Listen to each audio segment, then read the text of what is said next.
chapter number 5, I think. I don't remember the chapter number. That was there. The botany part. Morphology of plants. Yes, sir. Anatomy of plants. Morphology. Okay. Morphology of. So it was easy. What was Yes, it? Is it your half yearlies or some midterms or something like that? What sir. is it? It's like a preparatory exam for the boards. Pre-boards kind of Yes, thing. sir. Okay. Okay. So, but in the boards, they will ask you the complete syllabus, right? Not just the first half or No, the sir. second Now half. the new pattern is introduced. First term only first term paper. Like they'll ask only the first term portion. Second term only second term portion. Okay. So in your boards, what will come? The Only second the term second. portion. Okay. And human physiology will be a part of it, right? Yes, sir. For the Okay. second term. Okay, cool. Have you done human physiology? Have you completed it in your school or Yes, started? sir. In our school, they were the first chapters which they completed. After that, they started this morphology part of plants and all. Okay. Okay. So I expect answers from you and discussion from you in the class. Okay. Be Yes, productive. sir. Why are you not speaking, by the way, in so many classes? Sir, I was speaking, sir. Sir, in between my mic wasn't working, so after that, I don't know what happened. Then I fixed it today. Maybe you were speaking to yourself. Like, Yes, sir. we That could is not what hear it you. felt. Okay. So you have any idea why is Omar not here? No, sir. He was there in the. I think he's giving the exam. The Still. Learning View exam we had today. Okay. Okay. Okay. And Mariam, yes, you were saying something? Sir, we will be having model exams from this Wednesday and then the Yes. term. Okay. And what is the status of exams in your school, Reba? So we'll have board exams in November ending, December starting. November ending or December starting. Okay. Sir, Okay. girls' boards dates also came. Sorry, what? The board of here, which like, oh no, we were talking to the other side. Like there is a whole community of teachers here who make the paper, and everyone has a common paper. Those dates also came. They're from 21st November. Okay. Okay, I understand. Okay, we have Rehab joining. Rehab, what's going on in your school regarding exams and syllabus of biology?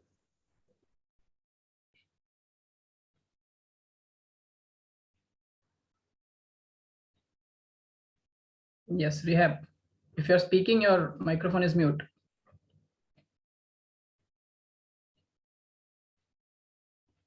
Can you speak, Rehab?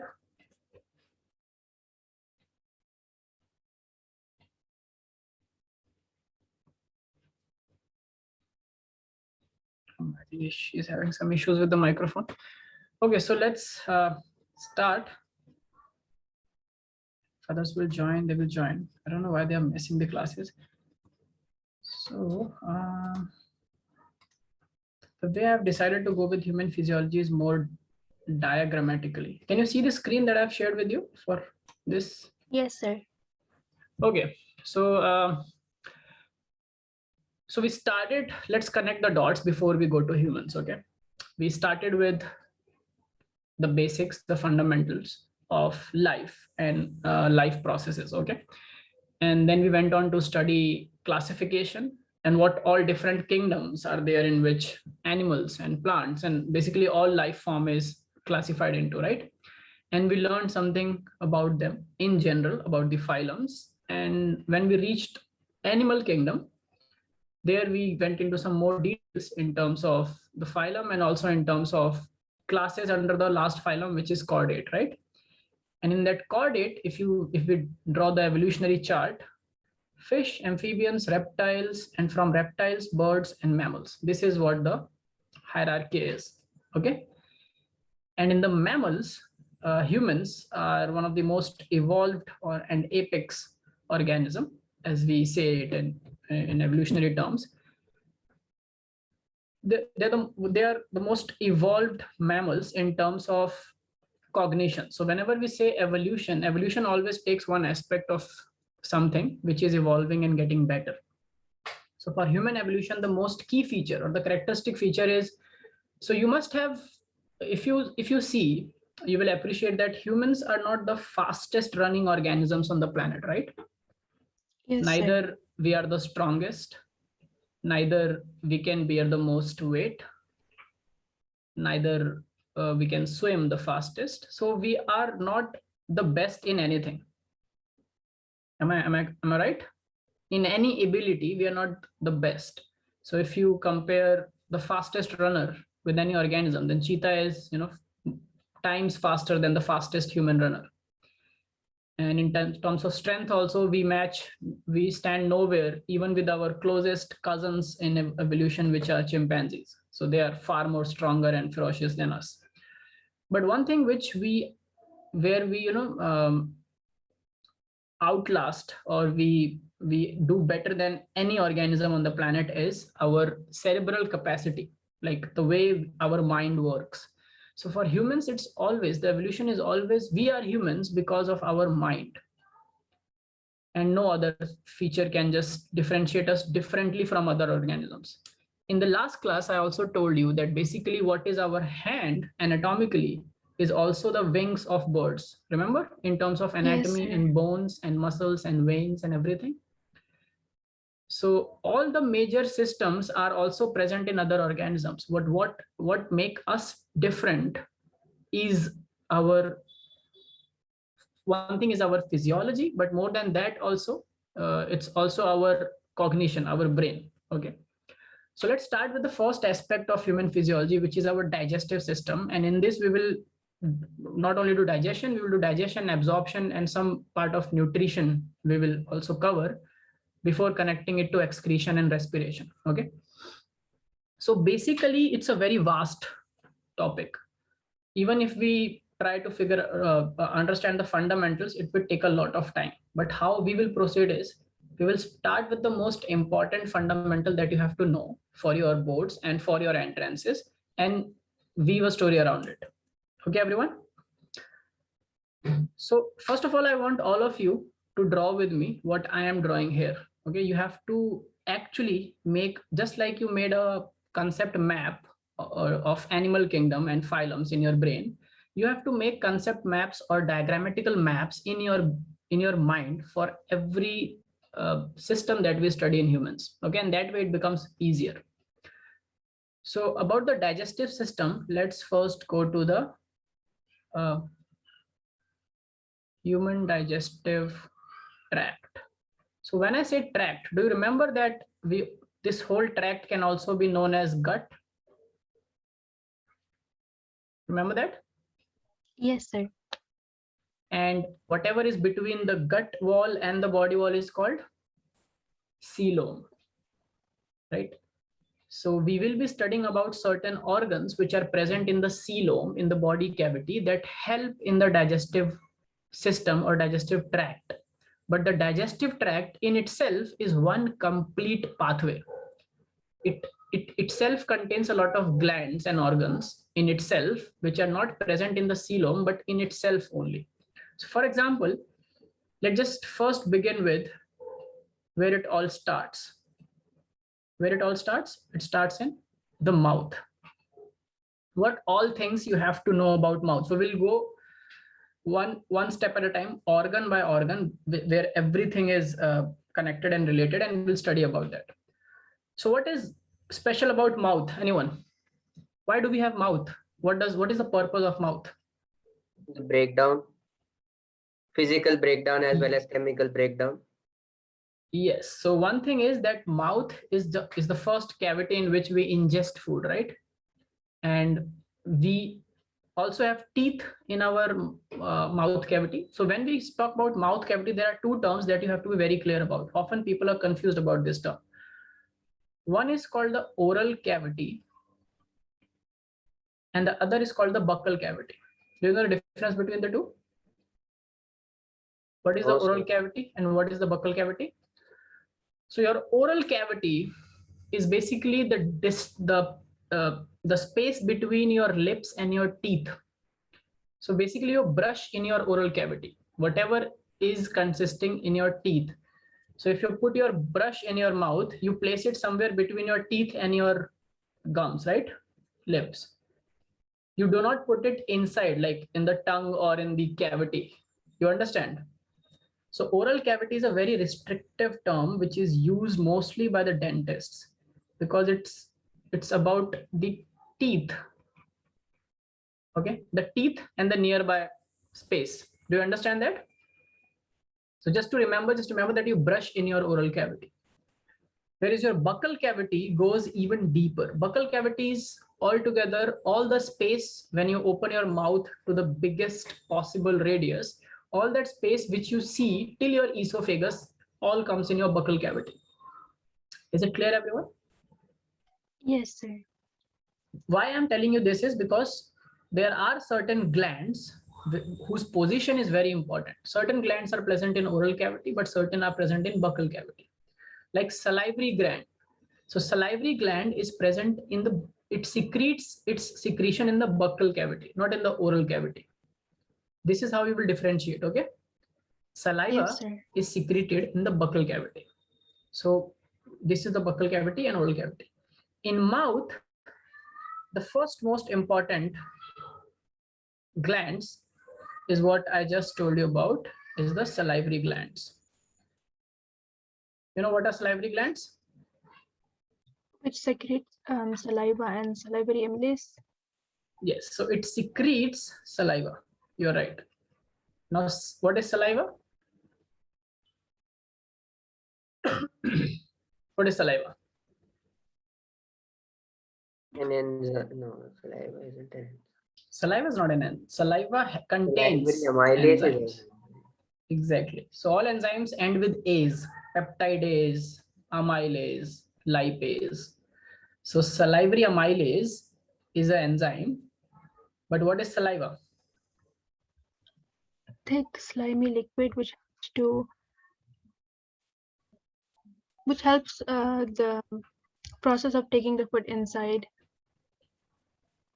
Yeah, so saliva is that, yes, you're right. So the first function of saliva, before it actually breaks down the food, it actually lubricates the food, right? And all this makes sense because, you know, our buccal cavity is lined with squamous epithelial cells. Like if you have already finished the tissue chapter, you must be knowing that there are squamous epithelial. In the epithelial layer, one type of cells is squamous epithelial, which are very fragile, and they're small cells and they divide rapidly. Have you all encountered that sometimes while eating or due to something or while brushing, you bruise your cheek boundary, or you basically get a cut in your cheeks or lips while eating in hurry? But that wound does not remains for more than a day. Like after a few hours, it heals. Any wound in the mouth heals very fast if it is not an infection. Have you observed this? That healing comes because the buccal cavity is lined by squamous epithelial tissue or squamous epithelial cells. So squamous epithelial are the most simple kind of epithelial which rapidly divides, and whenever there is a break, it just heals very fast. Other types of epithelial tissues or epithelial cells do not heal that fast. Now saliva. Salivary glands basically are of 3 types in human body, okay? And based on their position, they are named. So first one is the parotid. You just have to remember the name. So parotid glands, okay? And submaxillary gland. Again, this is the position. And the third one is sublingual glands. Now, what is parotid? Where are parotid glands? So submaxillary. So you know, our skull has 2. So it has a joint here, and it can actually move like this, right? But we can only the lower jaw. Yes, we can only move our lower jaw. We can never move our upper jaw. But there are organisms which can actually only move their upper jaw and not their lower jaw. And there are organisms which can move both. Okay. So which organism can move the upper jaw and the lower jaw both? Chameleon? Reptiles, basically. Yeah. Snakes. Have you seen a snake? Snake can open Yes, its sir. mouth to 180 degrees sometimes. It can open a very big mouth where both the jaws are moving. But for us, we only move our lower jaw. And this lower jaw is called mandible. What is it called? Mandible. So this part is called mandible, which we can move. And the upper jaw is called maxilla. So submaxillary means something which is below the maxilla. Do you understand it? Yes, sir. Parotid is which is near this region. So if you go into the skull, just on the top of our buccal cavity's roof, there are parotid glands at the back. They also secrete saliva. Submaxillary is below the maxilla, and sublingual is below the tongue. The word lingual or linguistic is always related to language or tongue because we speak through our tongue.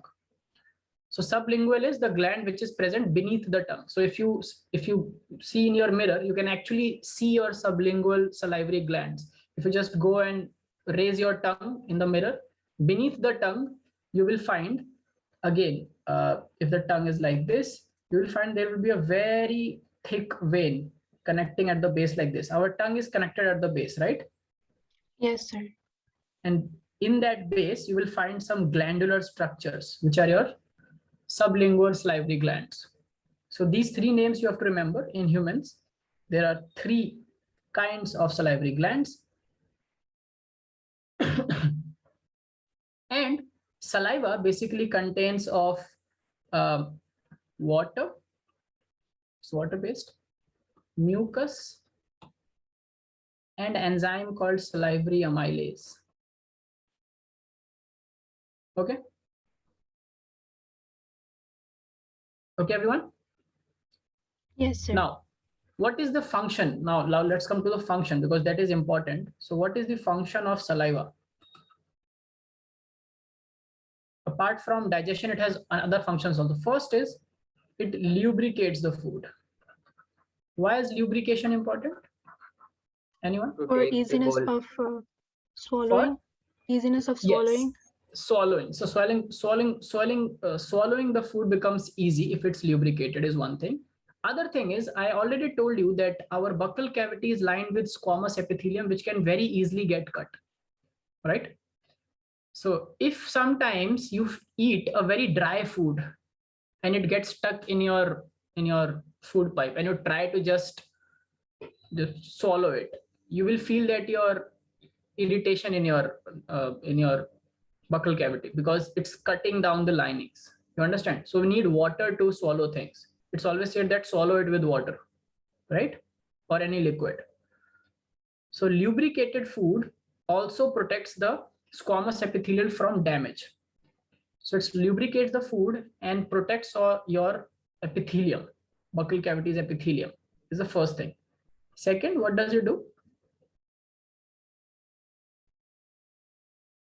What does it do? What is the pH of saliva? Basic. Basic? No. Saliva cannot be basic. 6.3 to 5? What? 6 point?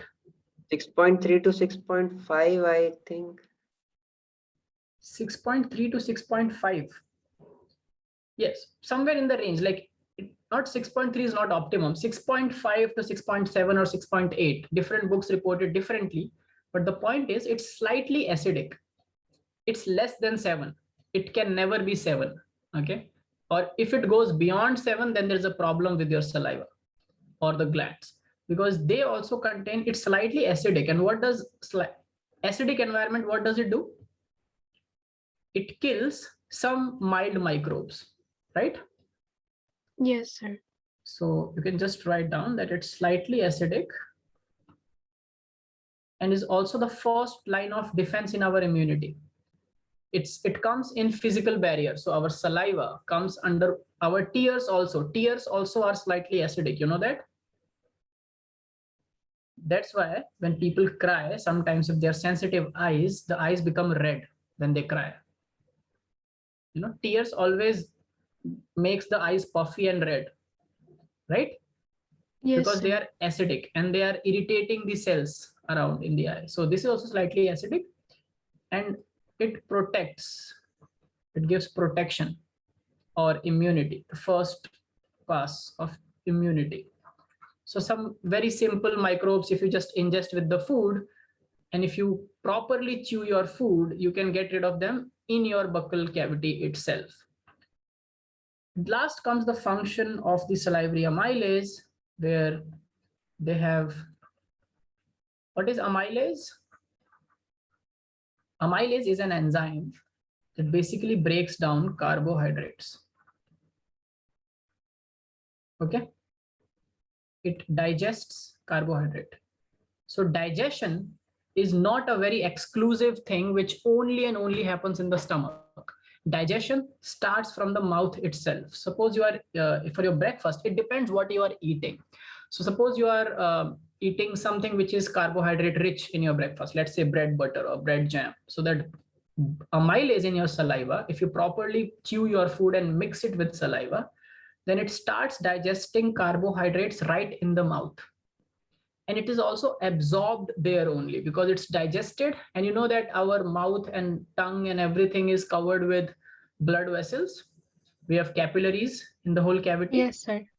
So carbohydrate can immediately get absorbed also from those blood vessels, okay, because it's already in its digested basic fundamental form.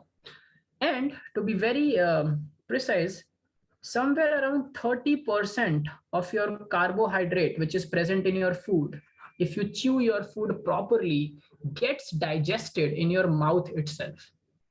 And that also takes the burden from your digestive system to digest everything. So if you digest 30% of your carbohydrates in the mouth itself, which means that for the part of energy, you get energy instantly, right? So this was again a question. So there are two things, you know, hunger is not just physiological, it's also psychological. When you feel hungry, very hungry, and then someone gives you food, same is for thirst. So when someone gives you food, when does your hunger satisfies? When you completely finish the food? When do you think that, okay, now I'm not hungry anymore? It Like now depends I'm upon the food. No, but you are very hungry. You are at hunger is a feeling of uneasiness, right? When you are hungry, you are uneasy, irritated, frustrated. You need food. Give me food. Then someone gave you food. You started eating it. But you will see that the moment we start eating food, we start feeling good, right? Yes, sir. It happens. The food does not have to finish, reach the stomach, get digested properly, get into the intestine, get absorbed, and then through blood reach our cell for energy. All this process takes 6 to 7 hours. But we feel instant relief from hunger and instantly we start feeling good. It happens, right? Yes, sir. How does it happen? Same is for thirst. You are very thirsty. You will take 1 or 2 sips and you are not that discomfortable now. You're like, okay, I have water and I'm not like, I am at ease. You may drink few more gulps, but you feel comfort, right? For food and for hunger, why this happen is because there is something which is called ghrelin. This is asked. Do you know about ghrelin? No, sir. Ghrelin is called hunger hormone. Whenever you are hungry, your brain produces ghrelin. Okay. And this ghrelin makes your brain irritated and your search for food behavior just intensifies. And it's true for every organism on the planet. Every organism have a food search behavior. For humans, that behavior is very much controlled now because in evolution, we have settled. We know that food is always and readily available to us most of the time because we keep stocks of it. We earn. Our kitchen always has food, right? But if humans were living in wild like they used to live before, there is no surety of food all the time. There is no security of food all the time. Is it true? Right? Like any other Yes, animal? sir. So this ghrelin helps the organism before the organism is completely depleted of resources and energy to become very vigorous in finding food. That's why you feel that discomfort when you are hungry. It's not like, so one burger, one medium-sized burger have enough calories to keep a human alive for 4 days. If you have one burger, you will not die for 4 days. You get enough calories to keep you alive, not very active. Of course, you cannot go to gym and do all the activities and play football and sports and be active for 4 days on a burger, of course. But do you understand what I'm saying? The basic charge that it gives to our Yes, body sir. is enough to keep us alive. But then we feel hungry after every 6-7 hours, right? When you eat your breakfast, you again feel hungry in the afternoon for lunch, right? Yes, sir. Has all your energy gone? Is it used? No, you have a lot of reserves also. We have reserves in the form of fat also. But this is a behavior which is actually regulated through this hunger hormone, ghrelin, and it sets up like our lifestyle. Like if someone starts eating twice a day, that person will be comfortable by eating twice a day. If someone starts eating 4 times a day, a breakfast, a lunch, then in between a meal and in dinner, then your cycle will set like that. You will feel that I need something. You will miss that, oh, this is the time for my evening tea. But if someone never has an evening tea, they will not find that urge for that evening tea. Do you understand that? Yes, sir. One question. Yes, please. Sir, like right now you said about the evening tea. So if a person used to drink but he wants to leave it, so he just stops it in between. Will he suffer like for the tea till that like forever, or after some time the urge will stop? Yes, so because you have set up a system for your digestive tract. Have you studied about this Pavlov conditioning? He has done an experiment, very beautiful experiment in dogs. And it's true for every organism. Pavlov's conditioning is what? The bell one, The yes. bell one. So what he will do is, he will associate a stimulus with food. So he will ring a bell and he will keep the food. So first time dog will come, he will not associate it directly with the bell. He will eat the food and go. But he will keep doing it every day. Now, in the dog psychology, the bell is the stimulus for food, right? So whenever you give dogs food, dogs start salivating. Have you seen it? If you have pets in your home and if they're hungry and you give them food, the salivation increases. That is also under the effect of brain. Brain controls it. Even for you, if you're very hungry and I keep your favorite biryani in front of you, you start salivating more. Your glands start making more and more saliva because you know that food is coming. And whatever carbohydrate is there, I have to maximize the digestion of carbohydrate in the mouth so that from there only I get some energy in my bloodstream and it goes to my cells. Does it make sense to you biologically? So you increase your salivation. Okay, everyone? So Pavlov attached a stimulus to food. Now, even if the smell of food or the food is not there, Pavlov, after some time, he just rang the bell and did not keep the food. The dog came and started salivating. What does it tell you? That it's not the sight or smell of food. It's actually a clock which sets in your psychology with respect to food and your feeding habits. Okay? Yes, sir. So if a person has a habit of evening snack, and then all of a sudden he's not getting it or he wants to quit it, for the first few days he will get an urge. The inside clock will say, oh, this is time for your evening tea, but you have to resist and not eat it. But your salivation may increase and the production of acid in your stomach may increase. After some days, the body will settle to the new regime. You understand? That's why it is said that never set up a meal cycle. It's very important to be regular in your meals. It should not be like every day you are eating at different times. You know what does it cost you? It costs you not proper digestion and utilization of food. So if your body is expecting food, so if you have a habit of waking up at 7 and having breakfast at 8 every day, because 8:30 you have to reach school, let's say, for example. So your body will get accustomed like that. Your stomach will start producing more HCl, and your salivation will increase just around that time. And that helps you to extract more and more nutrients from the food you are eating. And that also helps you to get good health, physique, and immunity.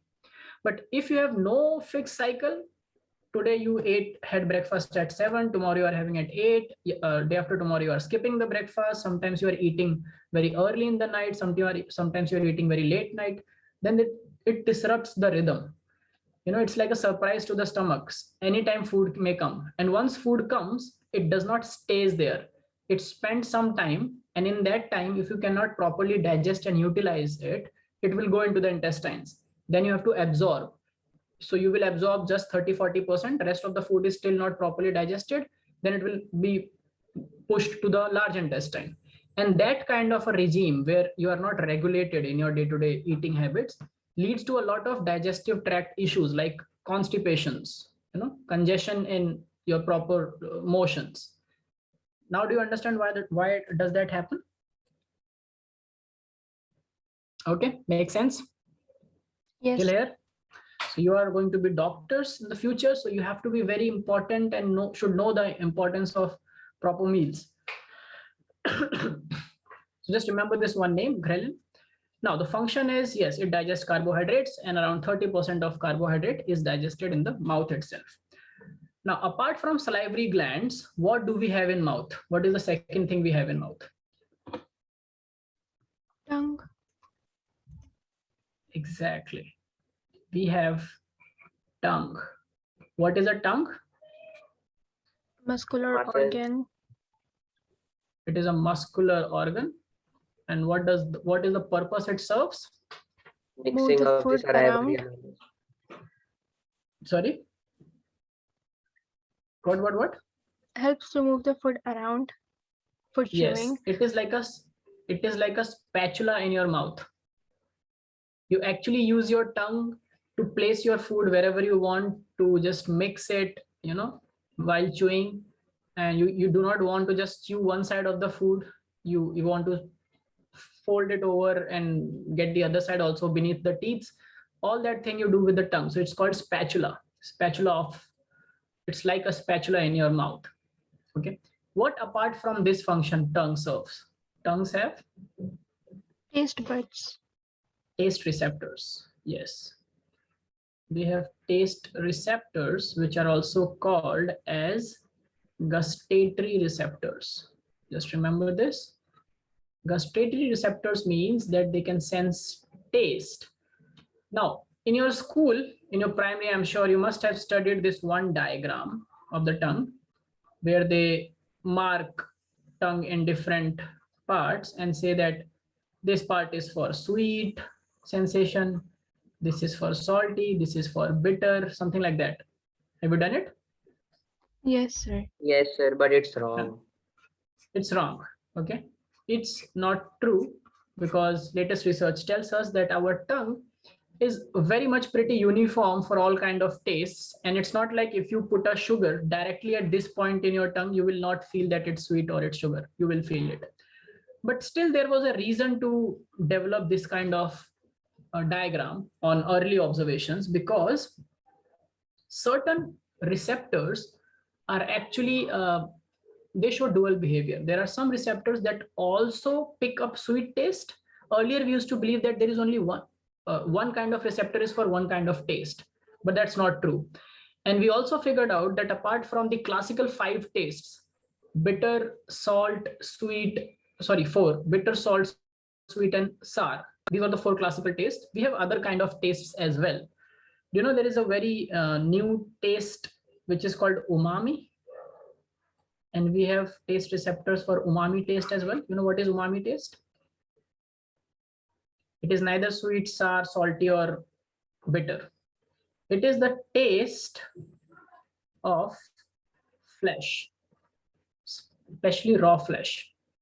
Okay. It is the most abundant kind of receptors that we have in our tongue, but we are not aware of it. So what is the, because I'm sure no one of you has tasted raw flesh, but our ancestors were relying on raw flesh till we started cooking it, right?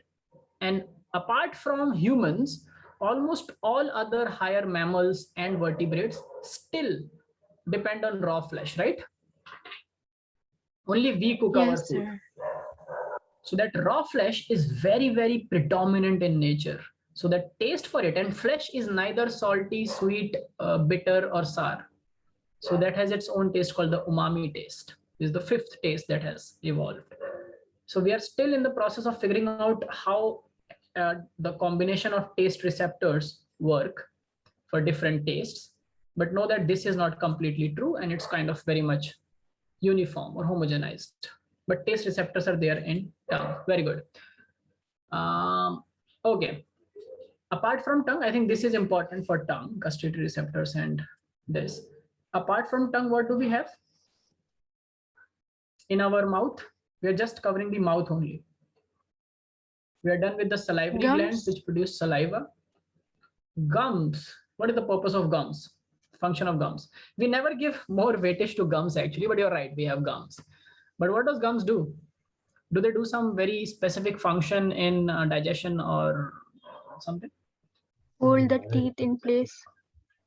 Exactly. So what is more important? The teeth. Gums hold the teeth in place. That is their function, right? And you're right, that is their function. So what is more important? Teeth. Now teeth is something which is evolved. We were not having teeth always. Remember, I told you that birds came from reptiles, and reptiles have teeth, but birds do not have teeth. Now mammals have teeth. Okay. Even amphibians, all amphibians do not have teeth. Have you seen a frog smiling with teeth? Like I am smiling right now. Who has seen a frog's teeth? Anyone? Do frogs have teeth? Have to. Is my question. Do frogs and toads have teeth? They don't.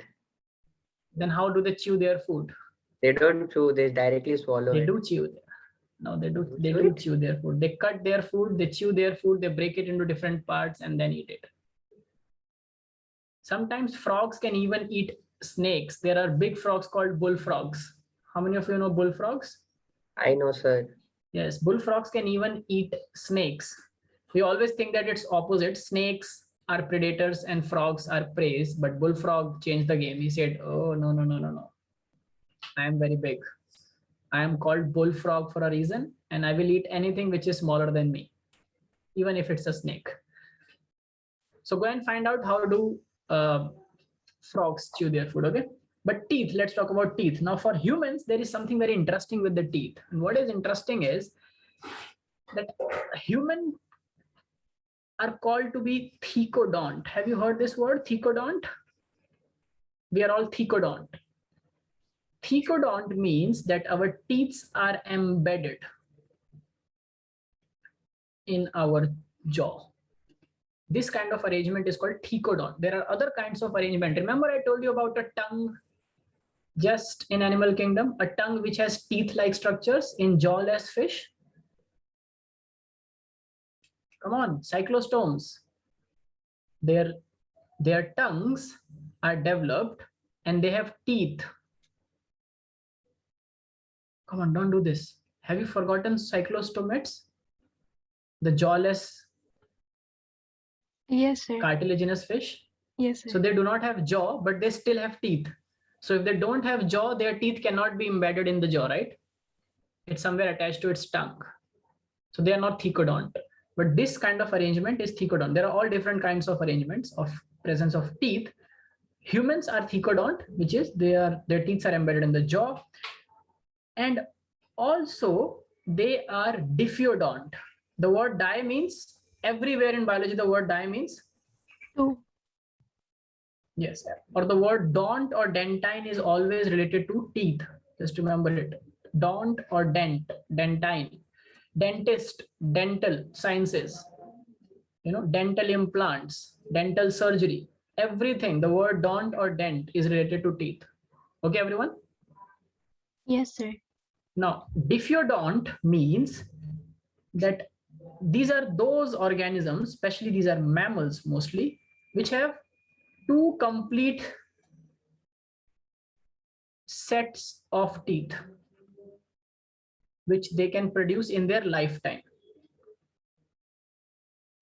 Humans can only have 2 set of teeth which they can produce in their lifetime.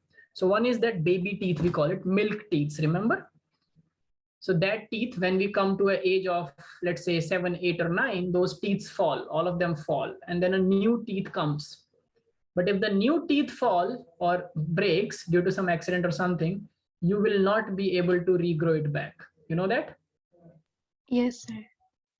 Whereas on the other hand, I told you that a crocodile can regrow teeth up to 100 times in his life, because its teeth are very vulnerable, because teeth and jaws are the only thing it has to hunt. Remember, we had this discussion. Yes, sir. So their teeth are like ice cream cones, one over the other. One goes, other comes up, other goes, other comes up. And it can happen multiple times in the life. So you will never see in your life a toothless crocodile. It will never happen. All crocodiles have teeth. Even if you just keep on breaking their teeth, they will regrow it back. So they have many teeth. They are not diffeodont. That's why. Okay. So you understand, we are thecodont and diffeodont. Yes, sir. Now, there is one thing which is asked very much, and that is called the dental formula. Do you know what is dental formula? Anyone? Those who have studied this chapter already? Number Dental of formula or dentine formula, it's not the number of teeth. It's just a formula which helps you to calculate the number of teeth. But the dental formula is always given for the half part of one jaw. Okay, just remember that it's given for half part of jaw, right from the center. So you mark the center of your jaw from your nose. Okay, and have you do you know that when we evolve as babies as embryos, this nose and this part of our body, everyone can see me, right? Yes, sir. Everyone? So all the gestures I am doing with my own body. So I am your model system for human physiology because I am a human. So this part, the center part from where nose, and there is a septum, you know, between both the nostrils, there is a septum in our nose. This septum, and also if you see, there is a slight dent in our lips, the upper lip, and this part. This does not forms very early as an embryo. It forms very late. When the embryo is developing, this portion of our face comes together and stitches together. Sometimes you will see babies who have genetic disorders or mutations. They born with mutations. They do not have this part sealed. So they have this part open only. So their upper lip is open. It's bifurcated. And there is a gap. Like there is no flesh in between. Have you seen such babies? Yes, sir. Anyone There was who's- a whole like a documentary kind of thing on it. Yes. That happens because of a very rare mutation, which was getting frequent with some populations, and especially it becomes frequent with inbreeding or consanguous marriages. So there are many cultures that promote close weddings in the family, you know, so you can marry to close cousins, and there are many such cultures and religions in the world. But over time, what was the harmful effect of such kind of consanguous marriage was that the gene pool got limited and limited over time. Remember, the most important benefit of sexual reproduction is that it creates variation. Yes, sir. But if you keep on marrying in close families, then the overall gene pool, like the father came from one ancestor and the mother is also coming from the same ancestor, like 2 generations up above, then the gene pool become constricted, right? Yes, sir.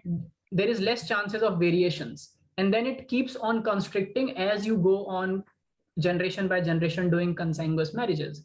And in those marriages, certain kind of rare disorders or mutations happen.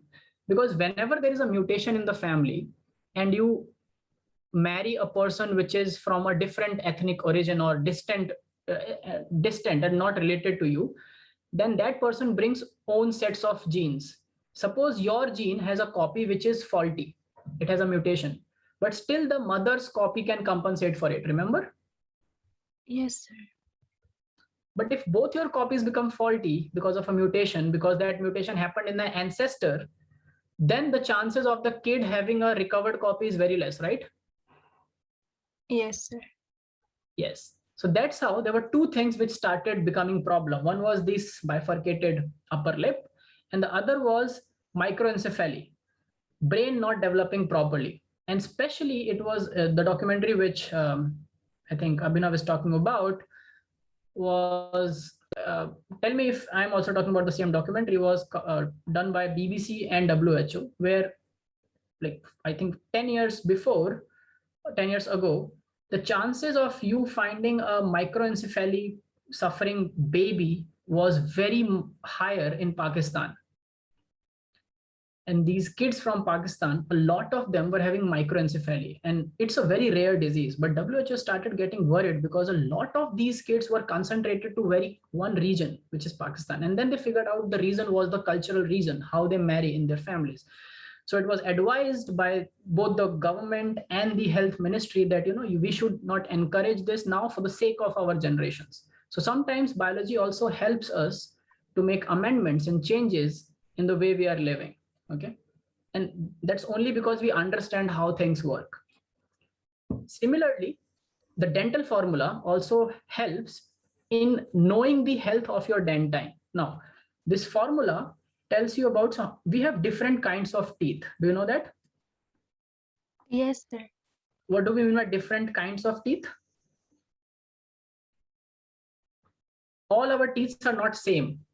If you see a cow or a buffalo, all the teeth in a goat or a cow or a buffalo will look same to you, like square teeth. But for a human, they are not same. So we have different kinds of teeth, and there are basically 4 kinds. The first is called incisors. Okay. And now, when we are talking about the jaw, let's just focus on one jaw. Let's take upper jaw, for example. Let's leave the lower jaw because lower jaw is just the copy of upper jaw. Okay, in terms of dentine, the shapes may differ, but still it's a copy. So incisors are the first teeth that are in the front. So in the front, you will see square block-like teeth like this of your jaw, and they are 4 in the upper jaw and 4 in the lower jaw. Do you appreciate what I'm saying? Is it true? Yes, sir. For you also, your teeth is also like this, right? Everyone's teeth is like Yes, this or sir. not? Yes. So these incisors are basically flat and very sharp teeth, and they are called incisors because they are used to cut. Whenever you have to cut something, you cut from your front tooth. Like when you bite an apple, how do you bite an apple? You have to cut an apple, right? So we always bite with our front teeth. And organisms which heavily rely on cutting and what do we say? Like, what do mouse do? Have you seen that rodents have very big incisors? The front tooth are very big for rodents, like mouse and bigger mongoose and things like that, rats. So how do they eat the food? They basically just take the food in hand and they just like cut it or scrape it. Yes, scrape it out. For that kind of thing, your forward teeth work because they are very flat and sharp. It's like a chisel just to take things out like this. Okay, so those are called incisors at the front. Just besides the incisors, there are some pointy teeth which are like this. Now I'm making probably a very Dracula kind of thing, but there are these. Scroll up 1 second. Scroll up. Yes, I can. Yes. Anything else? Are you writing something now? Yes, sir. Thank you. You can scroll back down. Okay. Okay.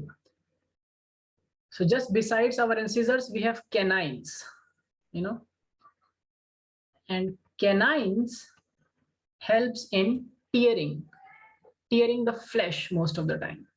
So you will see all carnivorous have big canines, cats, dogs, tigers, leopards. And there was one carnivore, prehistoric carnivore, which was called saber tooth. You must have seen saber tooth in movies or in pictures or in that one animated movie called Ice Age. There's one Yes. tiger with two very big teeth which comes out of the jaw, Yes, sir. and they're so big that it comes like right down, like this big. Does it make sense? Something look like this? Yes, sir. Everyone Yes, knows? sir. Yes, that was saber tooth with very big canines. Okay, so those are canines. We also have canines. If you go and carefully look in mirror about your teeth, you will figure out that we have canines, but those are not very long and sharp like a vampire, but we have canines. Then after canines, we have some flattened teeth, very big teeth.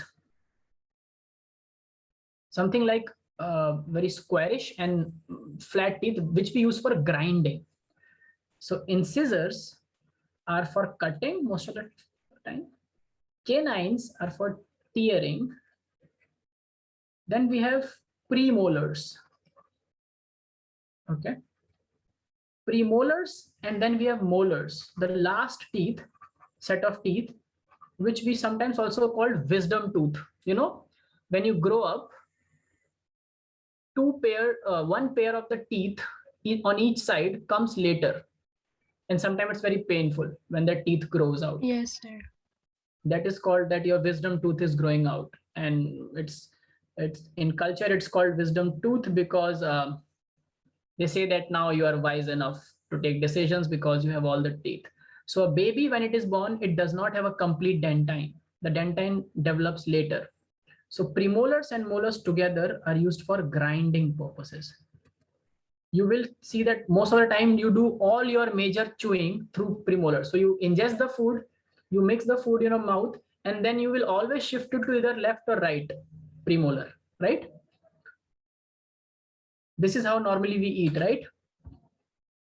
Suppose we are eating a chicken or anything. So we first cut it or we tear it using our canines and scissors, and then we take it back in our mouth and we use to chew it through our premolars and molars. And especially Yes, hard sir. kind of food, fruits and all, always go back and we chew it through our premolars and molars. So they are used for grinding. Now these four teeth in a normal dentine are in the order 2, 1, 2, 3. Okay, and we write the dental formula as 2123 upon 2123. And remember, this is only for the 1/2. So this is your septum. Okay, it's always either the left of the septum or the right of the septum. And whatever you have as a dental formula will hold true for the other side. It will never happen that on one side you have. So this 2 is what? Incisors. We have 2 incisors on each side. Total 4. Okay. This 1 is what? Canines. This 2 is what? Premolars. And the 3 is what? Molars. 2, 1, 2, 3. So how many teeth do you have in the first half? On 1/2, how many teeth are there total? 8. Okay, so 8 on this half. This is the septum. 8 on the other half. How many teeth in the upper jaw?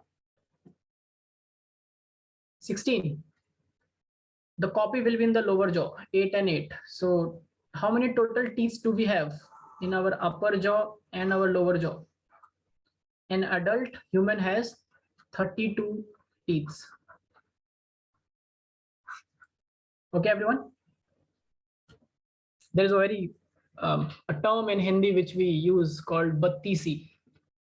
Anyone Yes, is sir. aware of this term? Yes. Yes, sir. Battisi mat dikhao. That battisi comes from the word battis, which is the number of teeth in an adult human. So most of the time before the wisdom tooth come, and how many wisdom tooth are there? 4. Yes, so 4 on the upper and 4 on the lower. So how many goes? 8. 8, which makes it 26, right? So before wisdom tooth comes, a person may be having 26 or 28 teeth only. Okay, then the last 4 teeth grow. So normally without the wisdom tooth, this is also asked, a teenager, how many teeth will a teenager have? Or something, a person who has not reached puberty will have, a 10-year-old will have at max 28 teeth, at max. It can also be 26, but 28 is the maximum. And how many teeth maximum a human can have? 32 teeth. Anything more than this is called a disorder. So you may also find patients or humans with teeth growing behind the teeth.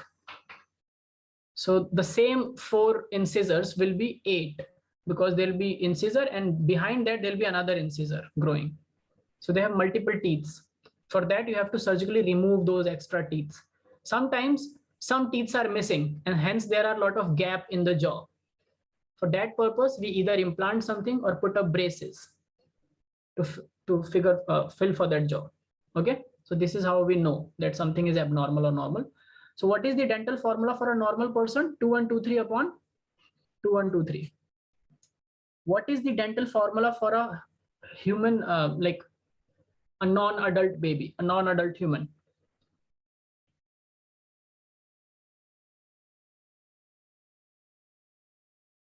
Tell me, so that you find. Okay, I'm giving you one homework. Human baby, a 10-year-old and a teenager. What are the normal dental formulas for these categories? We'll find that, everyone. Yes, sir. Just one Google search away, but I just want you to find it. So this is about teeth. And about the teeth, there was one more point that I wanted to tell you.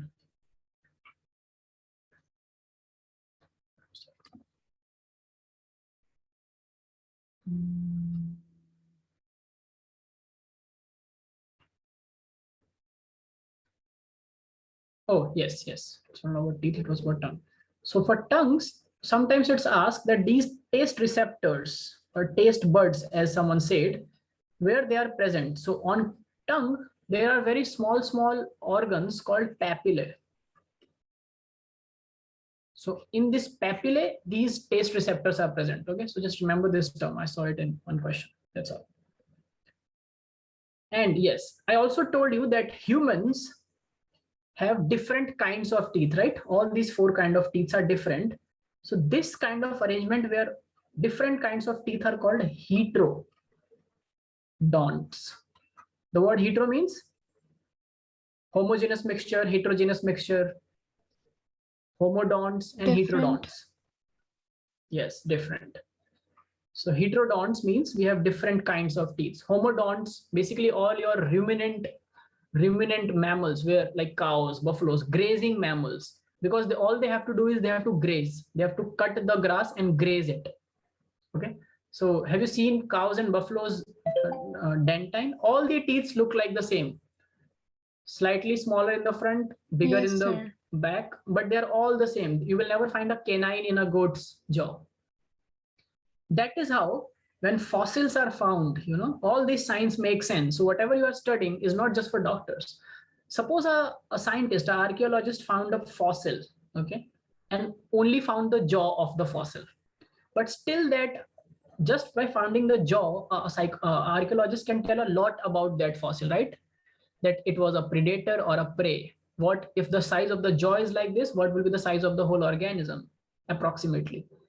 And if there is no canine, then it is a herbivore. And if it is herbivore, it can be a prey. And if this is the size of the prey, then predators obviously must be bigger than this, right? So a lot of things about prehistoric world you can just tell about by studying jaws. Does it make sense to you, everyone? Does it make sense to you? Yes, sir. Okay, very good.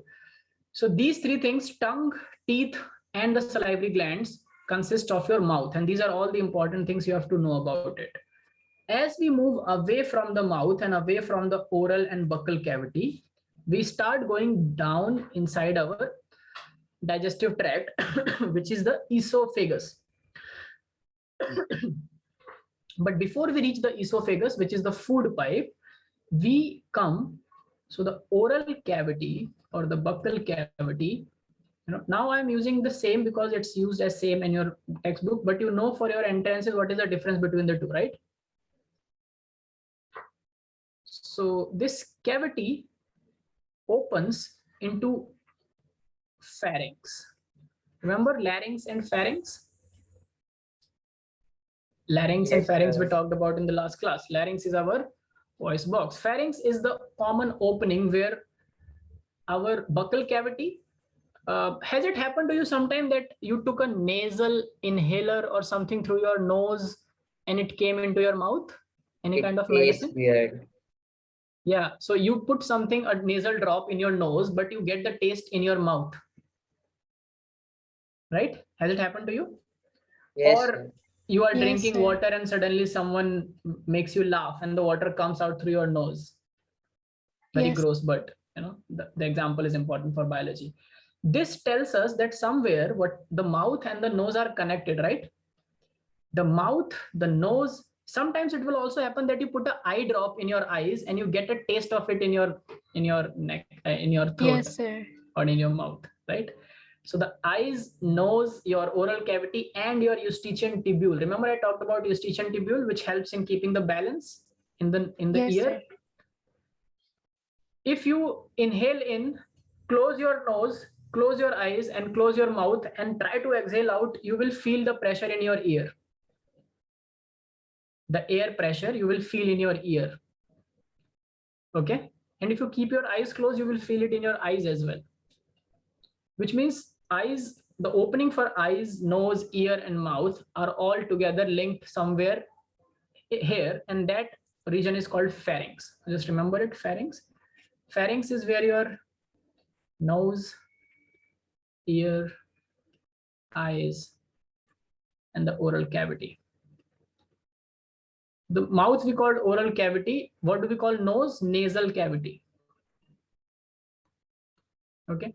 So all these four things merge together. It is like the Sangam. So there are three rivers that merge in India. They're called Triveni Sangam. Three rivers merge together. So all these senses merge here, and it's called a pharynx. Okay. So pharynx serves as a common passage for both food and air, and also water. Okay. So this is a common passage for all. One other important thing that is asked in entrances is there is one kind of a reflex which is very much available in babies but not in adults. You know, babies can swallow and breathe at the same time. Do you know that? Babies never choke on their food. Have you observed it? Have you seen small, cute babies, newborn babies in your house? They never choke on milk, because most of the time, and it's evolutionary a benefit, and this is how evolution has evolved, that babies are not very intelligent enough to understand that when they have to. So when you are drinking water, you don't breathe. Have you observed this? Anyone? When we are Yes, when sir. we are swallowing water, we don't breathe, or when we are swallowing food, we don't breathe at the same time, because there is something in our throat which is called as epiglottis. You know epiglottis? It's like a flap which is hanging from the top of your roof, throat's roof. Yes, sir. And that epiglottis, so there are two very closely related pipes. So one is the food pipe and one is the wind pipe. The wind pipe is always at the front, from where we start making voices. So if you start touching this and while speaking, you will see that your speech is getting affected. Let me do an example for you, and I will just make the sound can you see the difference? So which means Yes, sir. somewhere my sound was getting affected, because in front is the windpipe and beneath the windpipe is the food pipe, right? And these two pipes are very close to each other, like this, like I have drawn. So this is the food pipe, food FP. Sorry. This is the windpipe. Yeah, WP. And this is the food pipe. Let me write it completely. Okay. And this is what we are currently talking about in this part. We will come to this in respiration, but remember that windpipe is at the front. Dorsal or ventral? Windpipe is ventral or food pipe is ventral? Now the question is for Reba. Yes, Reba. Which is ventral and which is dorsal for human body? If you have understood the concept. Reba, over to you. You have to answer this, please, please, please. Dorsal is the head part and ventral is the Food, in terms of food pipe and windpipe, just say that which is dorsal and which is ventral for food pipe and windpipe.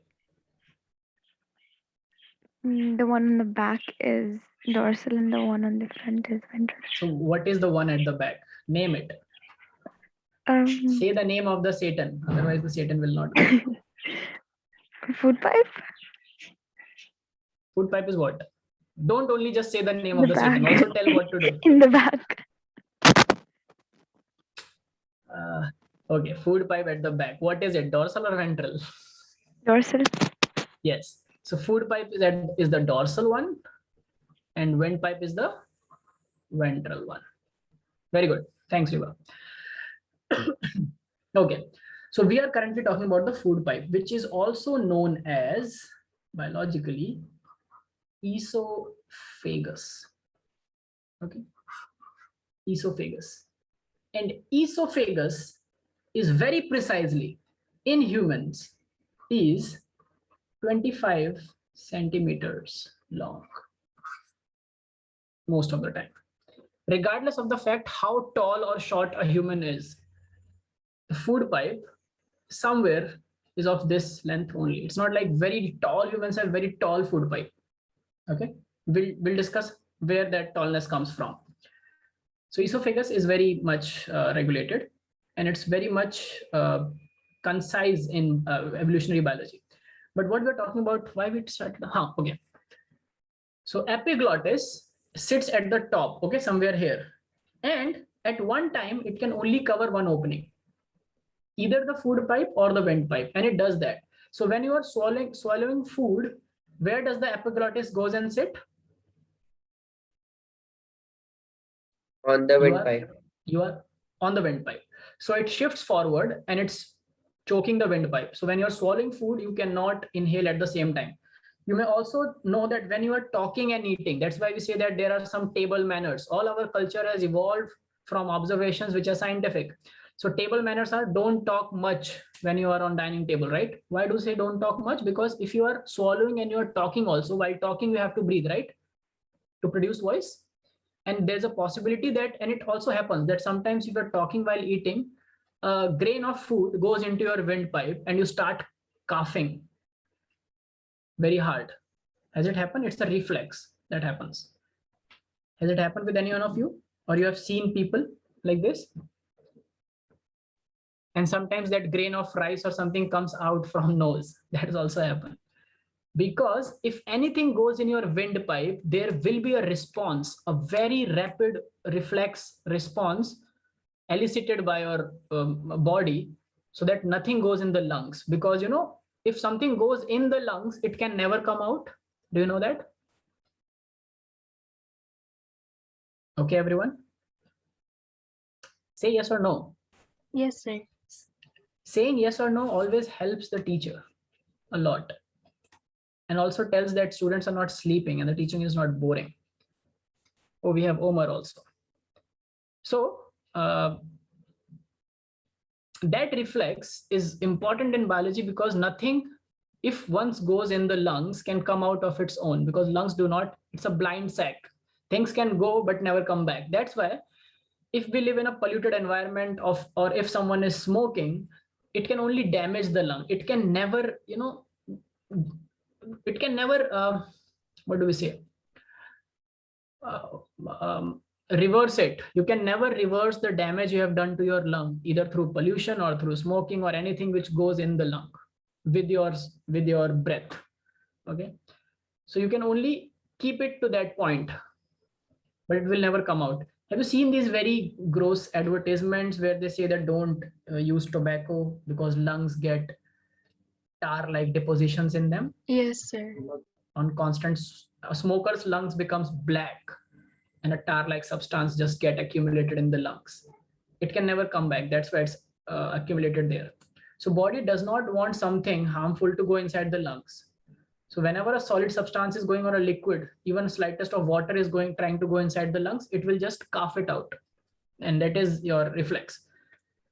So for a normal human adult, either you can swallow or breathe at one time. But for babies, they can both swallow and breathe at the same time. Do you know that?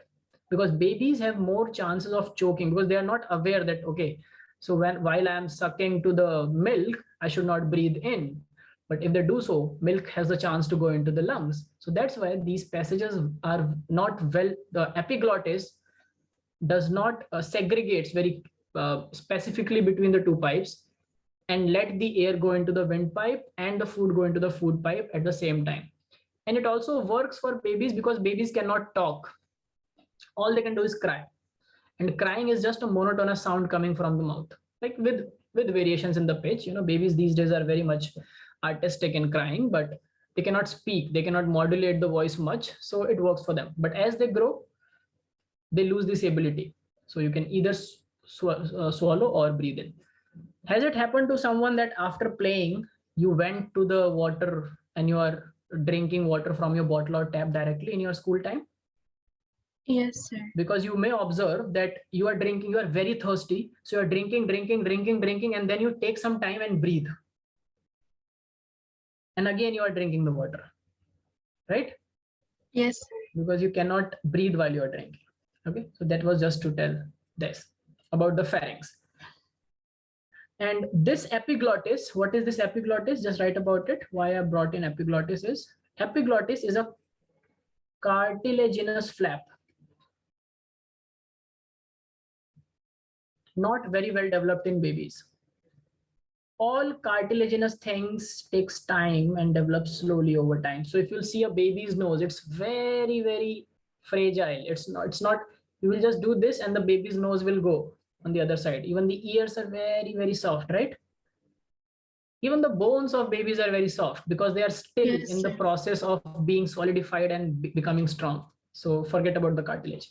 So it's a cartilaginous flap which prevents entry of food into the glottis. Now the word glottis, remember, every terminology has its meaning. Glottis means opening of food, opening of windpipe. So basically what it is preventing, an epi means over. Epidermis, the outermost layer, the over the skin, right? The outermost layer of the skin is called epidermis. Okay, everyone? Epiglottis, something which is covering the glottis, and glottis means opening of the windpipe. So it is protecting anything from going into the windpipe. So just write it down. It helps, it prevents the entry of food in the glottis. A cartilaginous flap which prevents the entry of food into the glottis.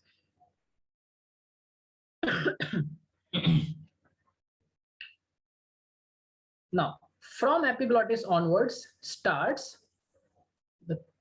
the how many have we done? I'm so bad with numbers. Oh, it's just the mouth. There were subparts. Okay. So from the epiglottis onwards starts esophagus, which is called the food pipe. Now, your food pipe is basically, food pipe is voluntary. Achha, your swallowing is voluntary or involuntary? When you swallow something, can you control that movement or it is not in your control? Sometimes it is and sometimes it's not. It's not about time, it's about distance. Okay. 1/3 of your esophagus is voluntary.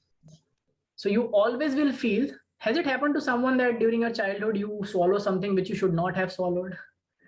And before it was just about to coin. My God. Okay, good. Not good, but okay. So something like a coin or a small piece of, let's say, a cardboard or something, seed which is going inside, and you feel that till it reaches a certain level, you can take it out, you can regurgitate it back at your will. But after a particular level in your esophagus, you just cannot help it. It will go in your stomach only. You know, have you observed this? So 1/3 of your food pipe is voluntary and the rest 2/3 is involuntary. And from food pipe onwards, all our gut, the complete gut, the food pipe, stomach, small intestine, large intestine, they show a movement. they show a very regulated movement. You know, what do we call that Peristaltic movement? movement. Peristaltic. Very good. Very good. So from esophagus onwards, there is this one movement called peristaltic movement or peristalsis. The phenomena is called peristalsis starts. And this peristalsis is like contraction, rhythmic contractions. Let's say this is a tube. Just imagine it. Okay, everyone. This is my hand and this is a tube. So it will contract and relax in a fashion. Just like, have you seen a human wave in a stadium? Going from one side to another? In a Yes. football stadium, sometimes people make human waves and they just raise up and sit down in this manner, right? Like this. So you see that you can see the wave and say that the wave is going from this side to this side. The same kind of movement through constriction and relaxation our gut shows. And this is to always push the food forward. And that is continuous and not in your control. That is where I said that if we do not have our stomachs and intestines ready for food, this peristaltic movement is always happening. And once food enters your stomach, it will stay there for some time, then move ahead. But if you have not digested it properly in that time, then you lose some of the nutrients. You must also have heard of this term that he eats a lot, but doesn't feels like he eats, right? If someone eats a lot and still is not healthy. Now, by healthy, I'm not saying that you have to be obese or fat. By healthy, I'm saying that your body feels the energy. You can be lean and you have a lot of muscle mass and health and immunity. But if someone is weak and always remains ill and eats good food, then the problem is not with the food. The problem is with the digestive tract. Either the digestion is not proper, or the absorption is not proper, or the assimilation is not proper. There are 3 steps, okay? Okay, everyone? Yes, sir. Say yes or no? Yes, sir. Okay, very good. So we move on to esophagus. Now, what is special about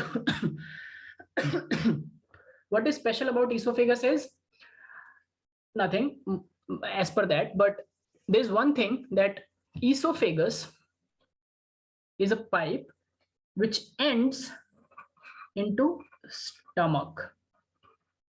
Now, this esophagus and stomach, where they meet each other so in the whole gut, there are a lot of sphincters.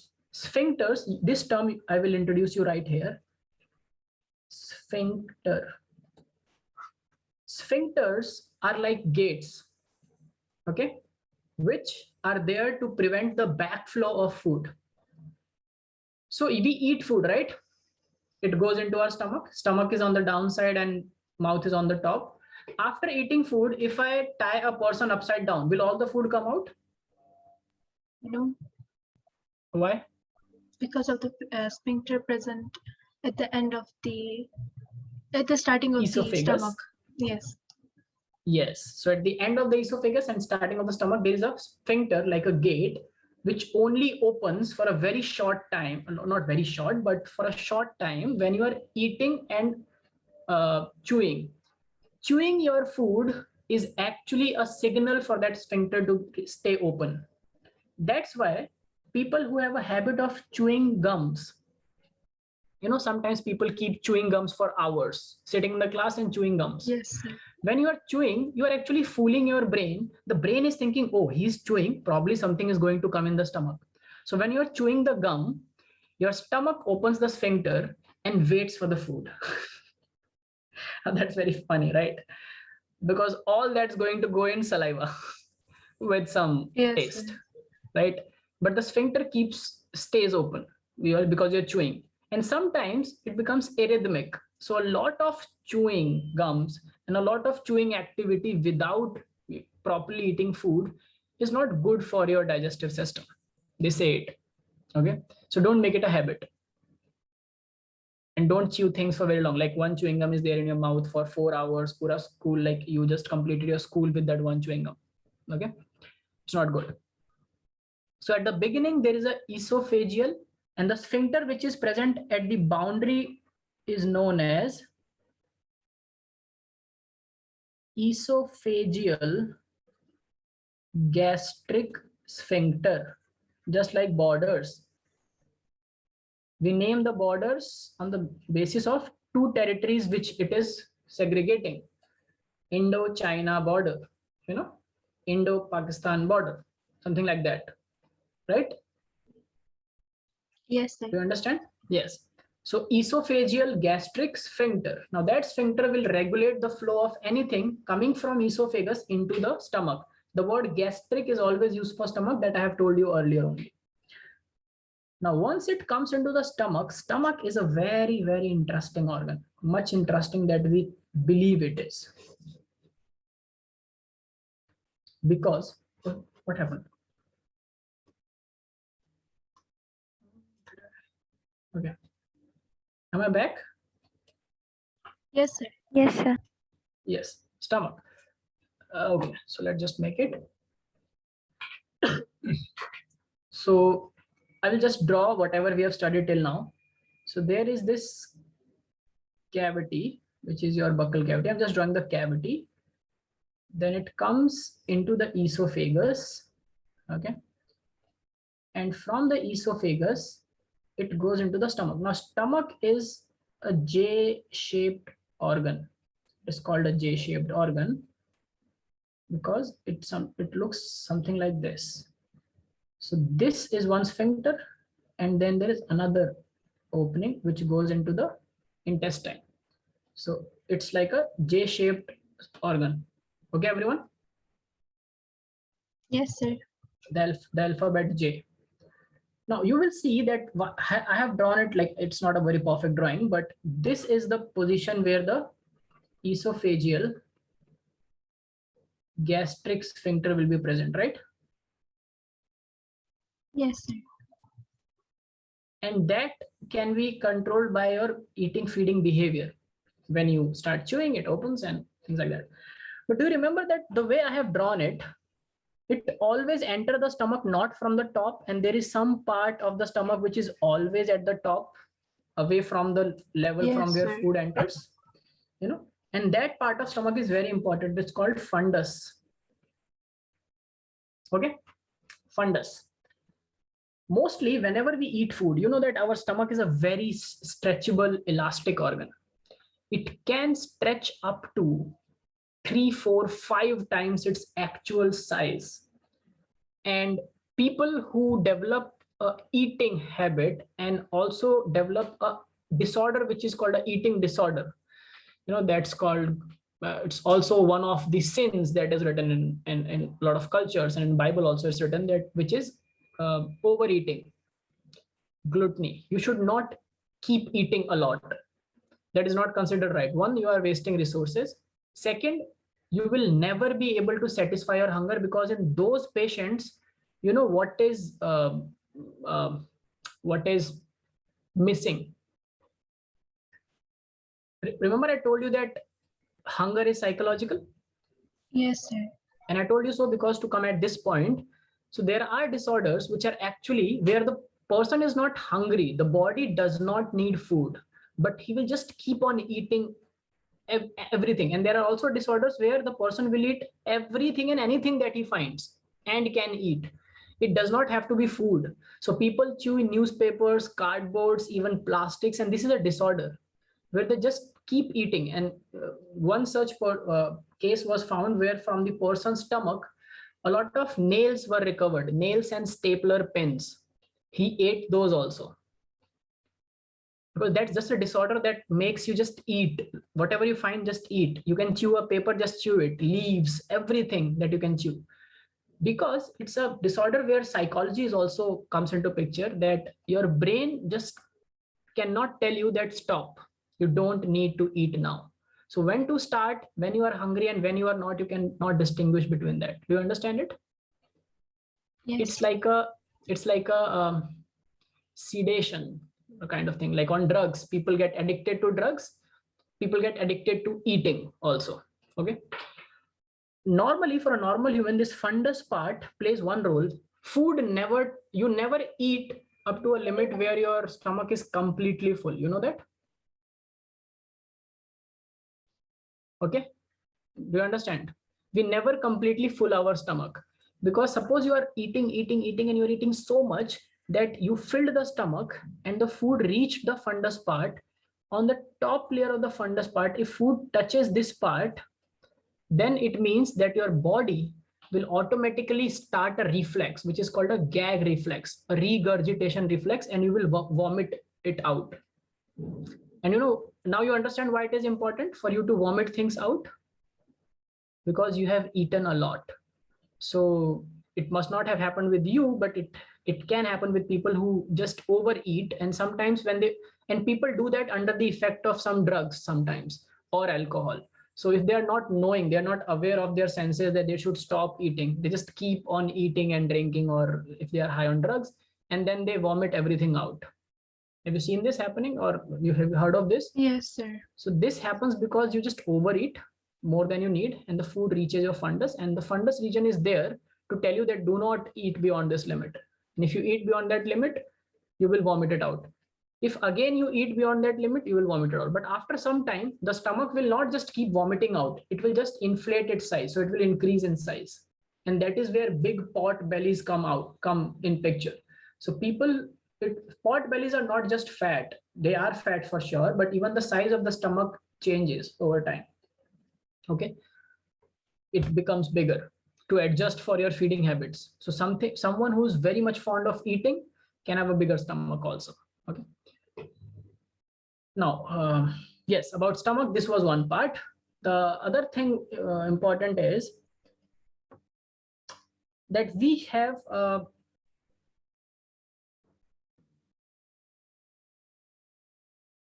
okay, so this is fundus, and this part in the center, okay, let me tell you about this also. This is called the cardiac region. Now, I did not want to confuse you here with the word cardiac, because I have already told you that cardiac is always used for heart. This is just one exception, it's not exactly an exception where the word comes from, but just remember that this cardiac part, gastrocardial part, is nothing to do with heart. It is just the central region of the stomach, which is the most active region of the stomach. Okay. And then the last part is called the pyloric, I think. And the way I have made it is slightly wrong. So this pyloric region has the opening out. Okay. This is how I should have drawn it. So there is nothing below the pyloric region. So nothing is here. Just take stomach as this. And on the pyloric region also, just like at the entry, there was a sphincter, there will be a sphincter at the exit also. So this is the pyloric part. And at the exit, if the sphincter is at the asterisk, what will it be called? Gastrointestinal sphincter. Very good. Gastrointestinal sphincter. Now this sphincter is not at all in your control. It's completely involuntary sphincter. And this sphincter does not open at once and let all the food from stomach goes into the intestine, because a lot of processing with that food is happening in the intestine, which we will talk about later. But just remember that food from gastrointestinal sphincter keeps on going in small batches. So this sphincter opens, allows some food to go inside, which is digested, and then it closes. Then some more food goes. So stomach does not empties in one go. It empties slowly, and slowly the food goes into intestine. That is why it is said that always maintain a 4 to 6 hours gap between your meals. Have you heard this suggestion from your family members or doctors? Yes, sir.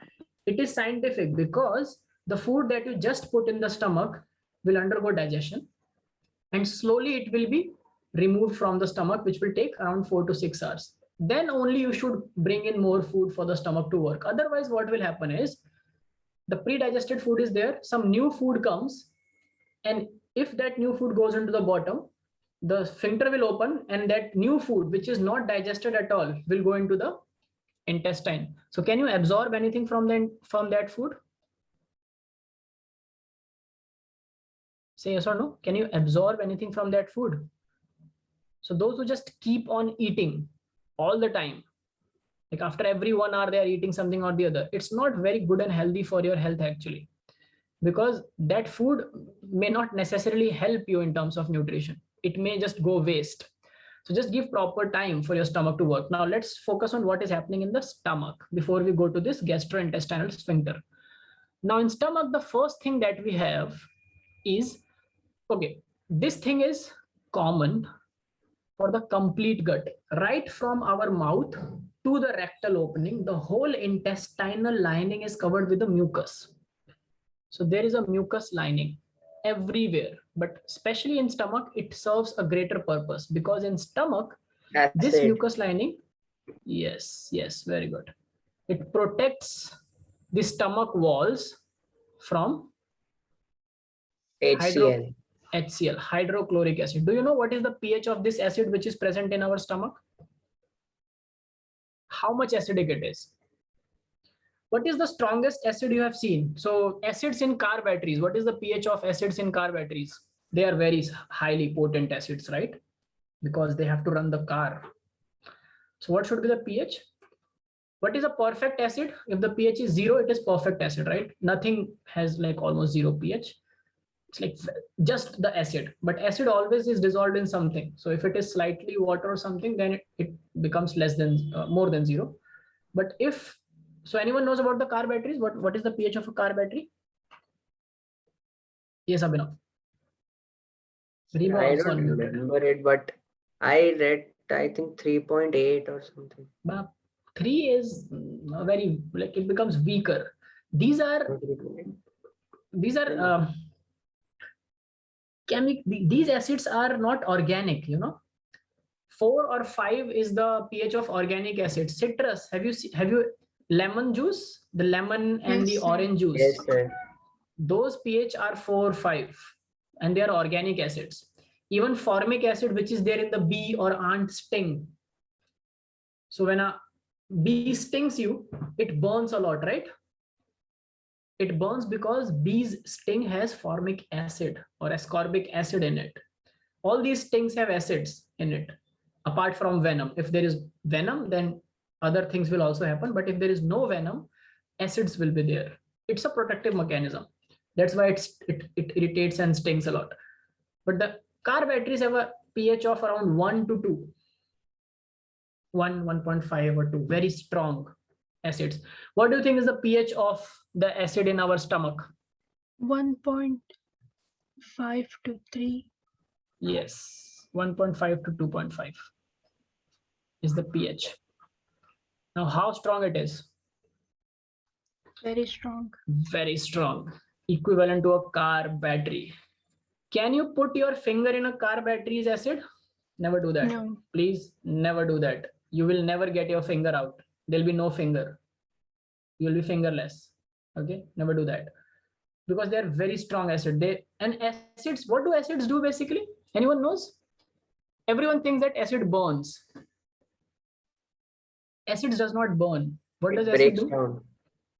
It breaks down. It cuts and breaks down and just disintegrate whatever it can affect. So it just breaks down your finger into molecules, like tissues and molecules, and the finger is no longer there. Okay, so it's acid is called always. There is one term. It starts with C. It corrodes. Acids does not burns. Acid corrodes. This is the effect. It corrodes every surface it can affect. Acids cannot affect glass and plastic. Do you know why? Why acids cannot affect glass and plastics? Go and find out. Your homework number 2. Why acids can't affect glass, plastic. You know this or you don't know this? I hope everyone knows this, right? We never store acids in metal containers. We always store acids in glass or plastic containers.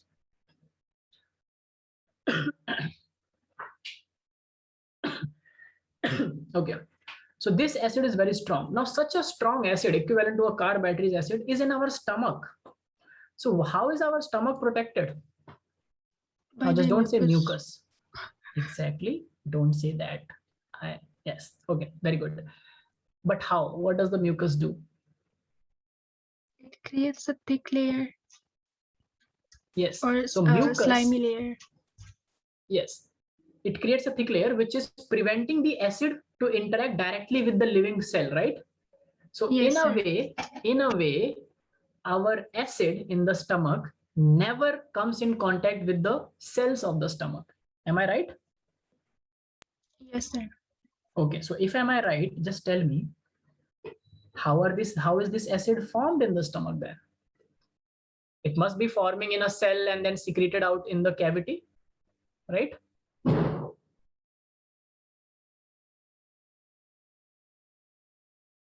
Where is Mariam now? Or Reba? Why so silent? What do you think? Where it is produced? Because if we cannot handle acid in our stomachs, we have to maintain a thick layer of mucus to not let it come in contact with the walls of the stomach. Then how are we producing it? How are we making acid in the first place in our stomach? And this is where a lot of questions also come. Do you know how do we do that? No, sir. No one knows. Okay, Abhinav, you said that this chapter is done. Sir, I You don't didn't- remember this. Okay. But did they tell you? No, sir, So I there don't are- remember the teacher talking about this. He only Okay, told so us as teacher HCl is don't talk. present. Okay, and then you never ask them where did it come from. It's present. Okay, sir, good. Let's just remember it. See, you are biologists and going to become doctors. You have to ask reasons for everything. This acid in our stomach cells are never formed in the form of HCl. Cells secrete H plus ions and chlorine negative ions separately into the stomach cavity, gastric cavity, dissolved in water and watery fluid. And within that fluid, when it comes into the cavity once, it reacts and forms HCl, because 1 plus 1 negative can just form bonds, right? And HCl will be formed, which will be very potent. Now, H plus and Cl minus inside the cell are just radicals.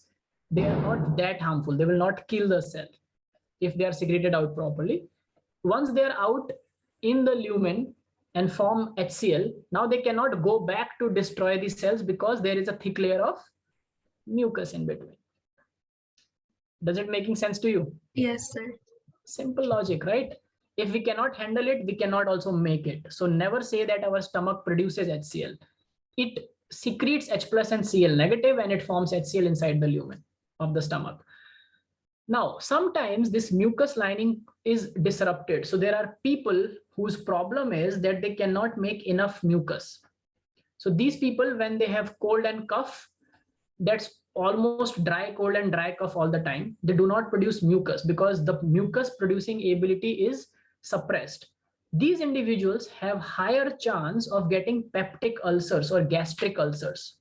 What is gastric ulcers? What is ulcers anyway? What is an ulcer? Gastric means related to stomach. Ulcer means wounds. This is a disease.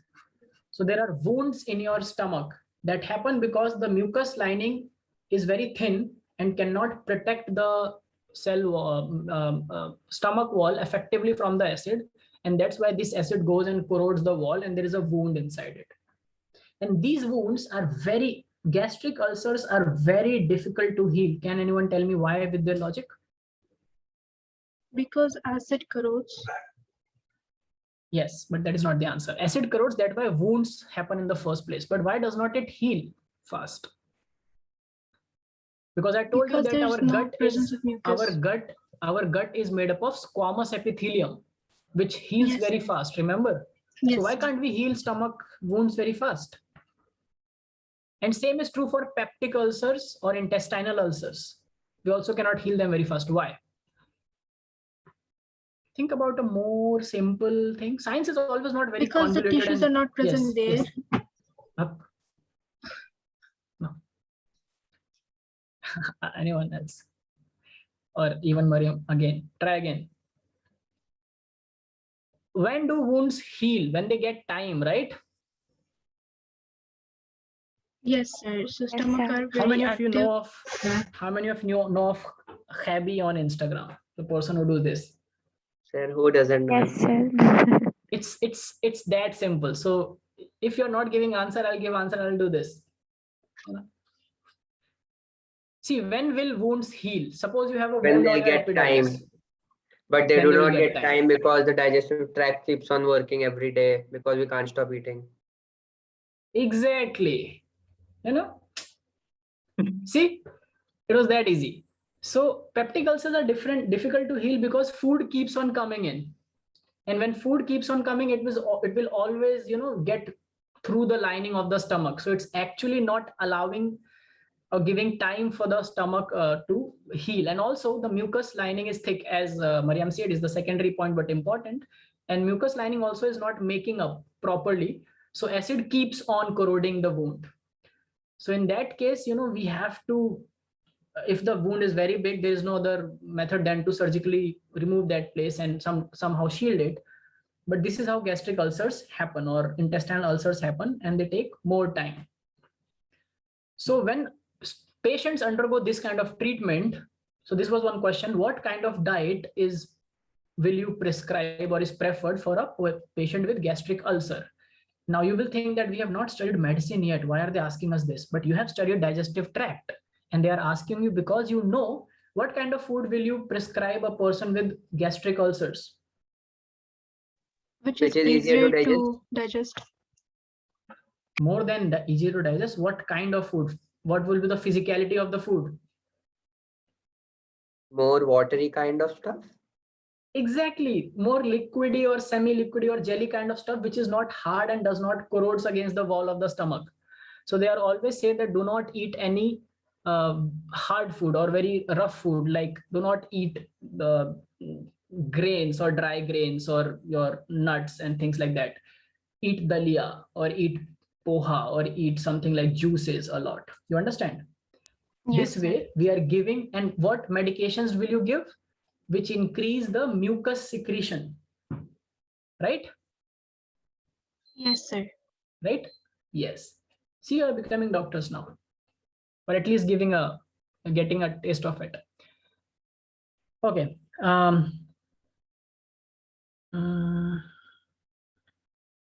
And what's more about stomach? Okay, I think this is all about stomach. Okay, so I'm just going through the physiology first. We will, and after I finish the physiology in one go, I will make a flow chart and tell you about all the digestive processes and enzymes that takes place. Okay, so you first understand the physiology. Or should I complete it here only? What should be a better way to save time? Okay, let me complete it. No. Let me just go through that whole thing once. Okay. So from stomach, as I told you, in stomach we are digesting foods, and in stomach we are digesting all kinds of foods. Remember, carbohydrates we digested in the mouth, right?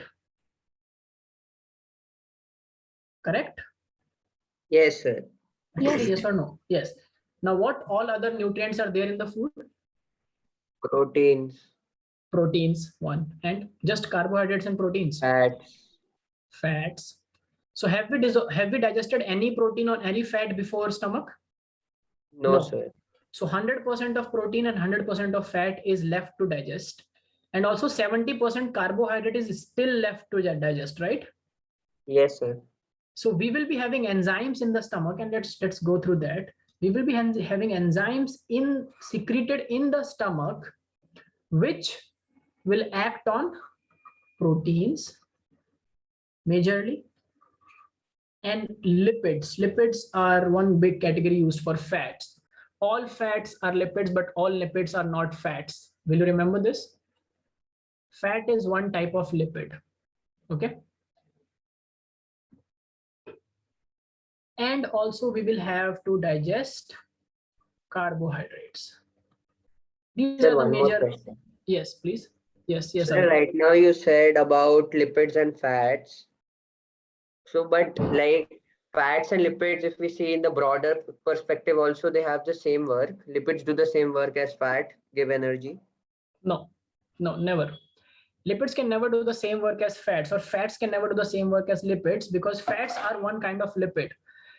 All our plasma membrane is lipid bilayer, right? It is made up of lipid. It is not a fat bilayer. So fats, fatty acids, cholesterol, steroids, and a lot of other things comes under lipid. So fatty acid is a very small, one fraction of lipids, which is fat. And that fat, which you say that gives energy, is the fat which gets deposited under our skin and is called as subepidermal or subepithelial fat or submucosal fat.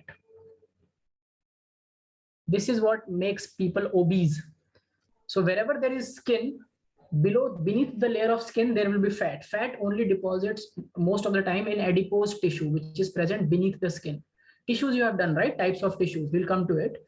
But just let me tell you that adipose tissues is a kind of tissues which can deposit fats. Okay.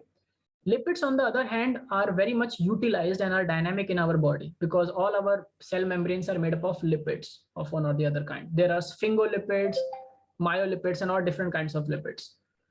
So all fats are lipids, but all lipids are not fats. Okay, Abhinav? Any other Yes. doubt you have? Yes. No, sir. And for the energy part, it is the fatty acid thing that we will talk about later. But majorly when we eat food, if you are eating something, anything, you are eating plant or animal source, it will have cell membrane, right? Yes, sir. Living things can only eat living things. So I don't see the concept of saying that, we are not harming any life when someone is pure vegetarian. Plants are also life, aren't they? They also have Yes. the same kind of mechanism. So if you are not eating a living thing, whether after you kill them and cook them, you do the same for plants and do the same for animals. So food always has to be coming from a living source.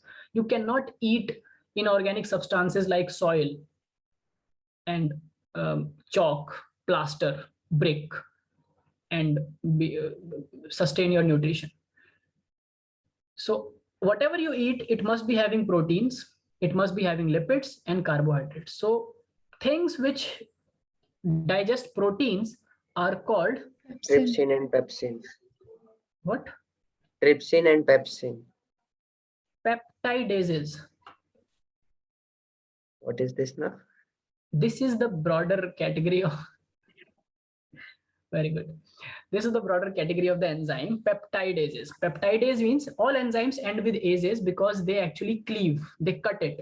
Peptide bond is present in proteins. So these enzymes cut those peptide bonds and make smaller parts of protein, which are easier to absorb in the blood.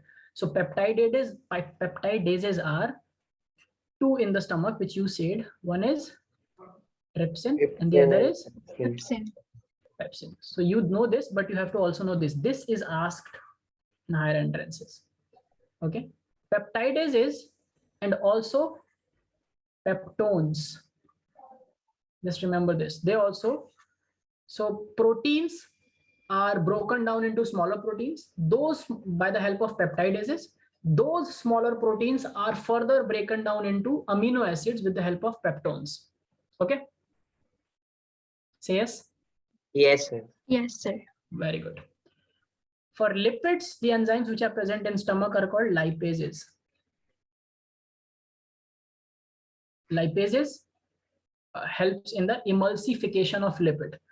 Now, lipids are not very easy to break down into very simple parts. We never break lipids completely. We keep them in their micelle form, but what we do is lipids are very small. So what we do emulsification of lipids. You will always find this word associated with lipases. They don't digest, they emulsify. Have you heard this term, emulsification? Yes, sir. Emulsification is, that fats are not soluble in water. Yes, sir. Because they are not polar. Like in water is polar, so polar solvents dissolve in water. Fats do not dissolve in water and they make a separate layer. Now for fats to dissolve in water, it's very important because ultimately what has to absorb these nutrients? Our blood, right? And our blood is 95% water. Yes, Makes sir. sense? So we have to convert the lipids into some form after digestion, after breaking down. Just breaking down is not enough. After breaking down, we also have to emulsify it. We have to convert it into some form which can easily get absorbed into water so that it can travel with water and go to different places where it is required. Clear, everyone? So that is Yes, sir. emulsification. For carbohydrates, again, the enzyme's name you already know. What do we need? Amylase. Amylase breaks carbohydrates. Peptidases, lipases, amylases. Do you see a trend? Ases. This is how enzymes Yes, are sir. named. Okay, trypsin and pepsin are peptidases. So amylase was also present in saliva. That was called salivary amylase. Okay. The same stronger version of amylase is present in stomach, which is called, what it is called? Gastric amylase. Just to differentiate between the source. So gastric amylase is present in stomach and they break down proteins, lipids, and carbohydrates. Is it clear, everyone? Yes, sir. Okay. I will make the flow chart and explain this process better later on, but let's just finish. So all of this is happening in the stomach. So in the stomach, you're basically breaking down food into very simple chemical signatures, and you are packaging it into something which then is sent into intestines. Now in intestines, no digestion happens. Digestion and breakdown was only happening in stomach. HCl is an acid. In general, what does acid do? Now we have enzymes for proteins, lipids, and carbohydrates. Then why do we have acids? What is acid doing? Yes, Abhinav. It is destroying the, like disinfecting the food. One thing it is doing is you're right. Sorry, please excuse me. So gastric acid, HCl, one thing it is doing is it is disinfecting, or it's giving protection against pathogens, right? Very good. But what it is doing for digestion? This is the side business that you mentioned first. Its main business is digestion. So what is it digesting? When all these chemicals and biomolecules are digested by their respective It makes enzymes. the it makes it the medium acidic for there is something I Yes, sir. forgot. For the Like it pepsin makes to it act on, acidic. it helps with that. No, see, in evolution, you always have to understand. It's very conveniently written in books that it activates pepsin. But how it happens is pepsin as an enzyme is activated in acidic environment because it is in our stomach. Okay. Pepsin has to be activated in acidic environment because the stomach is full of acid. But acid did not came into the stomach just to activate pepsin. Biology could have found another way to just activate pepsin. Pepsin happened to evolve in an acidic environment. That's why it is active in acidic environment. Do you understand that? Fish swim in water, and because it has evolved in water, that's why it can easily swim in water. If you say that all this ocean was put on earth so that fish could swim, is the wrong narrative. Do you understand how science and logic works? Yes, sir. Ocean was there, fish evolved in the ocean, and hence it can swim in the water. If you take it out of the water, it will not be able to survive, just like pepsin. Pepsin is activated in the acid because stomach has acid. Now the ocean was not put there for fish and the acid was not put there for pepsin. Then why was acid put there? Or its cells started making acid. Complex molecules. Go above molecule. See, I already told you, all the ladies and gentlemen, just focus here. I already told you that for molecules, we have enzymes that can take care of them.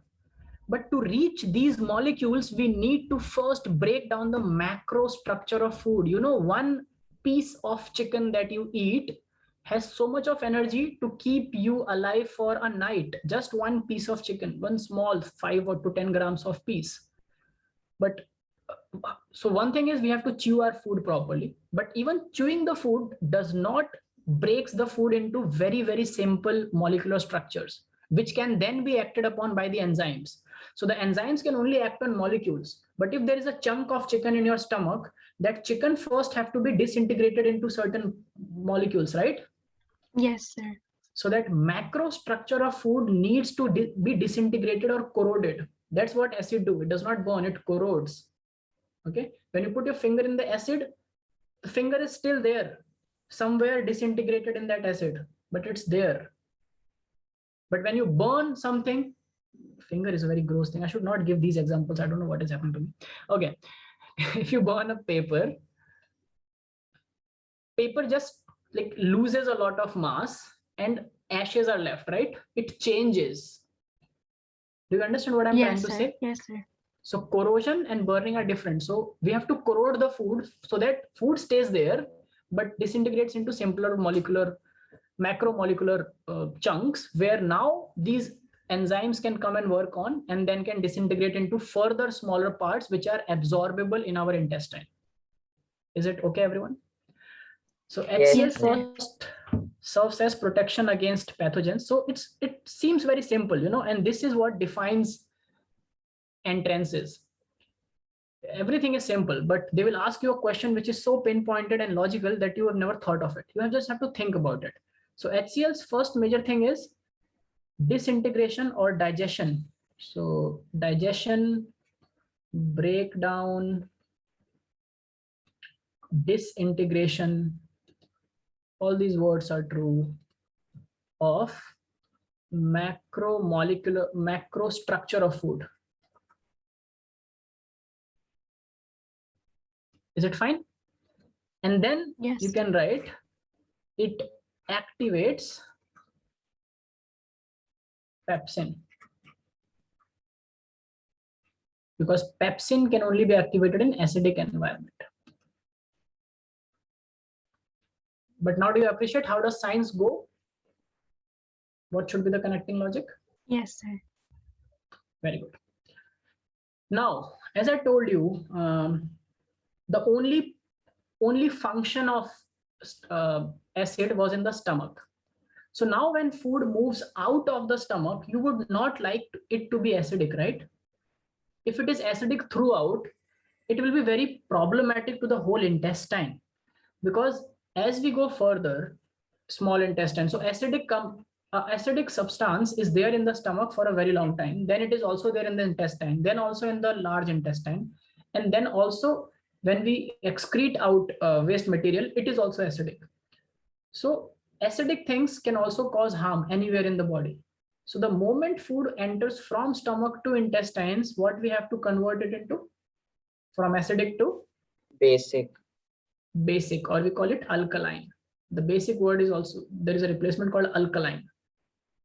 Alkali and acids. In chemistry, have you read it? Alkaline Yes, earth metals. In your periodic table, alkaline earth metals. So alkaline is the word. So all the glands which we are going to study further on from now onwards will have two purposes. One, to convert all that acidic food coming from stomach into basic or alkaline, and all the enzymes which now will be coming will be activated in basic environment or alkaline environment. Make sense to you, everyone? Yes, sir. Yes. Okay, very good. So I think we should end here at stomach. Then in the next class, I'll finish small and large intestine, and then I will come to the flow chart of the molecular digestive process. And this is where we will end this chapter. And yeah, I think it will take one more class to end this, and we'll just connect this to, I think, respiration first. Let us connect it to respiration because it's easier. See, anyways, it is connected. So what we digest, then after we absorb, and all that absorbed things goes inside the cell, where that glucose that you have absorbed just from the blood in the effect of amylase, so carbohydrates breaks into glucose, and that glucose goes into cell for the process of respiration using oxygen, which is coming from lungs through breathing and breathing process. So you see, everything is connected. So we'll try to connect the dots like that. Okay, everyone? Yes, sir. Yes. So anyone has any doubts regarding what we have studied till now? Any doubts? No doubts? no, Okay. sir. So if you have no doubts, let's just declare the class here only. Take care. Bye, everyone. See you in the next class. Thank you, sir. Bye, Thank sir. you, So sir. this week, okay, just one minute. This week you will be having one additional class apart from our weekend classes.